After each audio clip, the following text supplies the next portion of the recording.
नीता चौधरी और न्यूज़ अड्डा इंडिया पे आप सभी का स्वागत है। जय भारत, जय हिंद।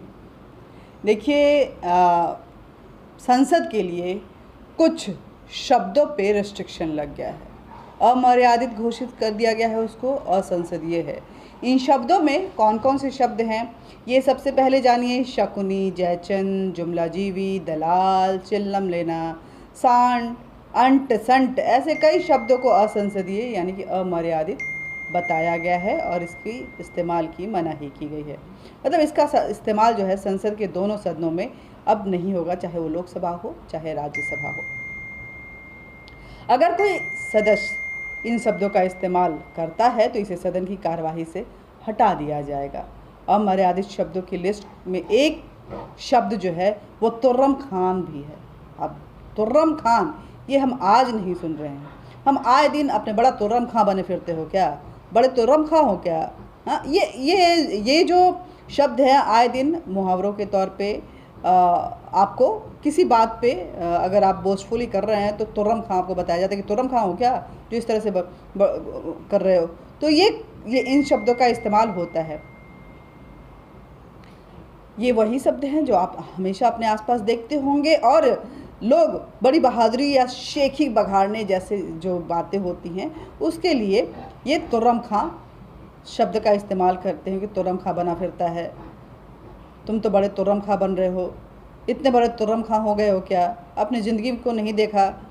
इन सभी शब्दों के असंसदीय होने पर हम तो सही है, होना चाहिए। देखते हैं कि सदन कितनी मर्यादित होती है, क्योंकि मर्यादाओं की सीमा सदन लांघती जा रही है और अमर्यादा जो है अब सदन के चलन में हो चुका है। लेकिन ये जो रिस्ट्रिक्शंस है शायद फिर एक बार मर्यादाओं की उस बाउंड्री को लाने में सफल हो सके, ऐसी उम्मीद करती हूँ। अब बात करते हैं तुर्रम खां की। ये तुर्रम खां शब्द आया कहाँ से, कौन है ये तुर्रम खां जिसे संसद के इस्तेमाल में मनाही की गई है? कुछ लोग गूगल करके आप जान सकते हैं तुर्रम खां क्या है और तुर्रम खां की सच्चाई क्या है, इस नाम के पीछे की कहानी क्या है। कि तो आइए इसी कहानी को जानने की इस वीडियो में हम कोशिश करते हैं। ये कहानी है आज़ादी के करीब 100 साल पहले की। यह वो दौर था जब 1857 की क्रांति अपने चरम पे थी। जगह थी हैदराबाद। यहाँ भी एक लड़ाई लड़ी जा रही थी जिसके बारे में इतिहास में कम ही पढ़ा जाता है, उसका जिक्र नहीं मिलता है। पन्ना पलटने पे तुर्रेबाज खान का नाम कहीं ना कहीं आपको शायद दिख जाएगा, जिसे बेगम बाजार का एक साधारण सैनिक बताया गया है इतिहास के पन्नों में। हालांकि उसका नाम असाधारण था। उन्होंने ब्रिटिश रेजिडेंसी पर हमला करने के लिए करीब 6000 लोगों को इकट्ठा कर फौज तैयार की थी। उनकी कोई तस्वीर या स्केच तुर्रम खान की उपलब्ध नहीं है। इस विद्रोह के पहले की उसकी ज़िंदगी के बारे में कोई जानकारी नहीं है। इतिहास को झांकने से ऐसा लगता है जैसे तुर्रेबाज खान 1857 के विद्रोह के साथ जन्मा और उसी के साथ इतिहास के धूमिल पन्नों में दफन हो गया। ऐसे में आज की पीढ़ी के लिए ये जानना बेहद ज़रूरी है कि हैदराबाद का तुर्रेबाज खान आखिर था कौन। मेरठ में बगावत की चिंगारी भड़क रही थी और ये चिंगारी अब हैदराबाद भी पहुंच चुकी थी। तुर्रेबाज खान वो शख्स था जिसने देश के प्रथम स्वतंत्रता संग्राम के मानचित्र पर हैदराबाद का नाम दर्ज करवाया था। मेरठ की कहानी हम सभी जानते हैं, लेकिन हैदराबाद में भी 1857 के विद्रोह की एक कहानी थी जिसे हम जानने की कोशिश करेंगे। इस लड़ाई का नेतृत्व तुर्रेबाज खान कर रहा था, उन्हीं को हम तुर्रम खां बोलते हैं। हैदराबाद में अंग्रेजी हुकूमत के खिलाफ बगावत की ज्वाला जमींदार चिदा खान को आज़ाद कराने के लिए सुलगी थी, जिन्हें रेजिडेंसी के अंदर जेल में रखा गया था। मेरठ में बगावत की खबर हैदराबाद तक पहुंच चुकी थी। मस्जिदों, चर्चों, चौराहों, हर जगह पे पोस्टर लगाते हुए निज़ाम और आम जनता से अपील की गई कि वो सभी ब्रिटिश सरकार के खिलाफ एकजुट हो जाएं और इस स्वतंत्रता संग्राम में अपना योगदान दें। हालांकि निज़ाम अफजल उद दौला और उसके मंत्री सलार जंग ने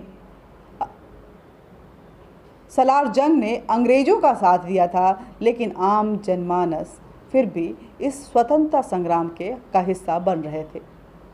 अंग्रेज़ों के खिलाफ तुर्रेबाज और उसके साथियों की गुस्से की बड़ी वजह निज़ाम का ईस्ट इंडिया कंपनी के साथ किया गया अलायंस था। निज़ाम की सेना और ईस्ट इंडिया कंपनी की मौजूद भारतीय सिपाहियों ने यूरोपीय अधिकारी के खिलाफ बगावत कर दी। उन्हें जमींदार चिदा खान, उनमें एक जो था वो जमींदार चिदा खान भी था।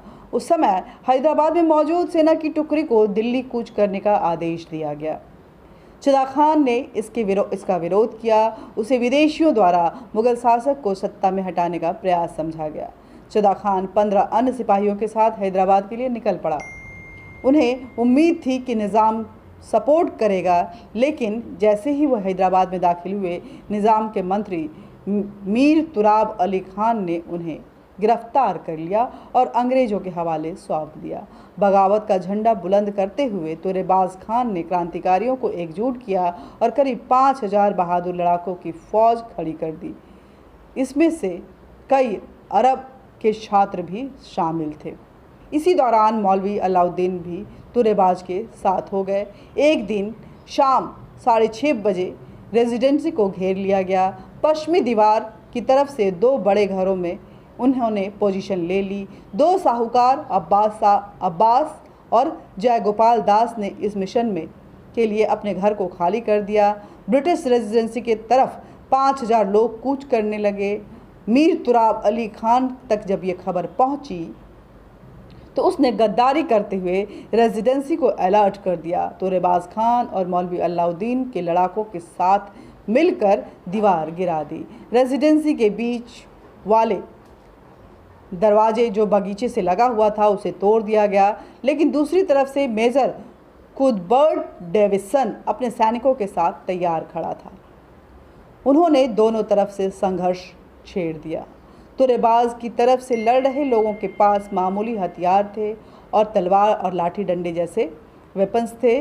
घर से पोजीशन लिए हुए इन जाबाजों पर मद्रास हॉर्स और आर्टिलरी के प्रशिक्षित सैनिक अब भारी पड़ने लगे थे। पूरी रात फायरिंग चलती रही। सुबह 4 बजे तक क्रांतिकारियों ने मोर्चा संभालना रखा और फिर सब के सब शहीद हो गए। रेजिडेंसी से लगातार होती फायरिंग देख 2 हवेलियों के पीछे लड़ाके भाग निकले। चारों तरफ शव ही शव बिखरा पड़ा हुआ था। तुर्रेबाज यह सोचकर भाग निकले कि वह अपनी ताकत और बढ़ाकर फिर वापस लौटेंगे और अटैक करेंगे। 22 जुलाई को तुराब अली खान ने अंग्रेज़ों को तुर्रेबाज के बारे में सूचना लीक कर दी। तुर्रेबाज को उनकी आँख के पास मौजूद निशान से पहचान लिया गया और जंगल से गिरफ्तार कर लिया गया। हैदराबाद कोर्ट में मुकदमा चला और आजीवन सज़ा काटने के लिए अंडमान भेजने का फैसला सुनाया गया। सुनवाई के दौरान उन्होंने मौलवी अलाउद्दीन के बारे में सख्ती से पूछताछ की, लेकिन एक क्रांतिकारी होने के नाते उन्होंने अपनी जुबान नहीं खोली। उन्हें ऑफ़र दिया गया कि अगर वो मौलवी के बारे में जानकारी देते हैं तो उनकी सज़ा कम कर दी जाएगी, लेकिन उन्होंने सारे आरोप अपने ऊपर ले लिए। फिर उन्हें काले पानी की सज़ा दी गई। तुर्रेबाज अब बेहद काला पानी की सज़ा काटने के लिए जब उन्हें अंडमान भेजा गया तो उन्होंने पहले ही 18 जनवरी 1859 को जेल से भागने में वो फिर कामयाब हो गए। उन पर 5000 रुपये का इनाम घोषित किया गया। इतिहासकार मानते हैं कि वह धोखे से जंगल में पकड़ लिए गए और 24 जनवरी को उन्हें घेर कर गोली मार दी गई। उनके शव को शहर से बाहर घसीट कर घुमाया गया। कुछ इतिहासकारों का यह भी कहना है कि उनके शव पर कपड़े हटाकर रेजिडेंसी के पास पेड़ से लटका दिया गया था। इस क्रूरता के पीछे अंग्रेजों की मंशा यह थी कि अंजाम देखकर दोबारा कोई विद्रोह की ज़रूरत नहीं करेगा। इस तरह बेगम बाजार के रहने वाले रुस्तम खान के बेटे तुर्रेबाज खान एक योद्धा की तरह जिए और बड़े मकसद लिए अपने प्राणों को नछावर कर दिया था। 1857 के विद्रोह की याद में कोटी बस स्टैंड के पास मेमोरियल बनवाया गया, जिस पर तुर्रेबाज खान का नाम लिखा हुआ है। हैदराबाद में उनके नाम पर रोड भी है। सरकार ने भले ही संसद में इस शब्द को असंसदीय करार दिया हो, क्योंकि जब इसका इस्तेमाल होता है तो वो बेहद असंसदीय तरीके से होता है और फिफ्तियाँ कसी जाती हैं। लेकिन जब भी आप तुर्रम खान का नाम याद करें, एक बार याद रखिएगा कि 1857 की क्रांति का एक योद्धा ये भी था। जय हिंद, जय भारत।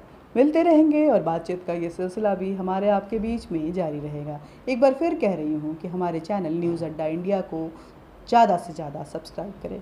तुर्रेबाज खान यानी कि बड़े तुर्रम खां बन रहे हो, जो हम बोलते हैं वो तुर्रम खां आखिर थे कौन, इस बात को ध्यान में रखिए और बोलने से पहले 10 बार सोचिए।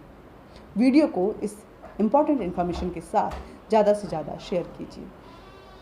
हमारे न्यूज़ अड्डा इंडिया को लाइक कीजिए, बेल बटन दबाइए ताकि आप तक नोटिफिकेशन पहुंचे। और तुर्रम खान के बारे में आप कितना जानते हैं? ये बड़े तुर्रम खां बने फिरते हो, तुर्रम खां हो क्या?